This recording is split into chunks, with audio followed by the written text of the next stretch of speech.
এদিকে ময়মনসিংহের গফরগাঁও উপজেলার রসুলপুর চৌরাস্তা থেকে কদম রসুলপুর ব্রিজ পর্যন্ত সড়কের বেহাল দশায় দীর্ঘদিন এলাকাবাসী ভোগান্তি পোহাচ্ছিলেন।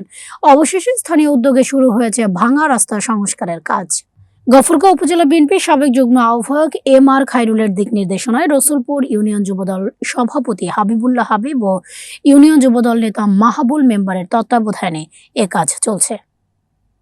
যুবদল সভাপতি হাবিবুল্লাহ হাবিব বলেন, রসুলপুর ইউনিয়ন পরিষদের প্রশাসক আসাদুজ্জামান স্যার আমাদের 10 লরি ইটের আদলা দিয়েছেন। আমরা এম.আর. খায়রুল ভাইয়ের নেতৃত্বে নিজেদের খরচে এগুলো এনে রাস্তায় ব্যবহার করছি। এতে এলাকার মানুষ কিছুটা হলেও ভোগান্তি থেকে মুক্তি পাবে। আমরা প্রশাসক স্যার যে আমাদের পরিষদের যখন শিক্ষা অফিসার যে আমাদের চেয়ারম্যান প্রশাসক স্যারকে আমি নিয়ে আসি ব্রিজের এখানে দেখাই। স্যার বহুত ভালো মানুষ, ভালো একটা লোক আমরা ইউনিয়ন পরিষদে পাইছি চেয়ারম্যান হিসাবে।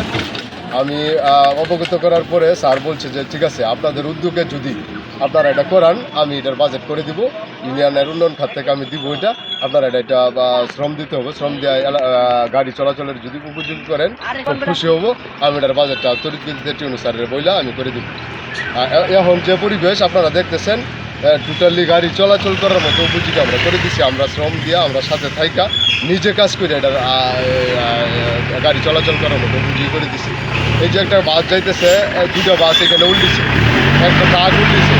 এটা প্রশাসক স্যারের কাছে আমাদের রসুলপুরবাসী সারা জীবন মনে রাখবে যে স্যারের কথা বলার লগে লগে আমাদেরকে এটার একটা বাজেট বলছে যে তোমরা করো, আমরা দিয়ে দিব। স্থানীয়রা জানান, এই উদ্যোগ অন্তত অস্থায়ীভাবে চলাচলের সুবিধা মিললেও টেকসই উন্নয়নের জন্য দ্রুত স্থায়ীভাবে সড়ক সংস্কারের দাবি করছেন তারা।